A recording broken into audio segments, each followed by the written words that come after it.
لكم النهارده عكايه. العكايه دي تعتبر قنبله بروتين، قنبله سعرات حراريه بجد. اللي رايح الجيم يعني ممكن اقولها بطريقه تانية، يقول لك ايه تعمل ايه يا وحش؟ تعمل ايه يا وحش لو قلت لك ان انا هديك كل البروتين اللي انت محتاجه قبل ما تروح الجيم؟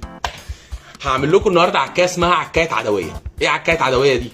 اول حاجه هنعمل كبسوله اسبريسو من كافيه بيربوني. ده المكون الاول.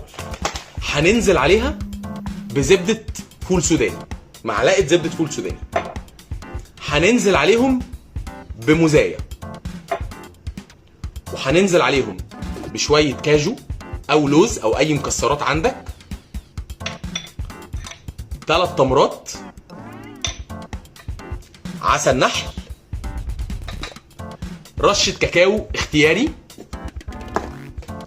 وسكوب واي بروتين. وانا المره دي جايب واي بروتين من امتنان لان هو ما فيهوش اي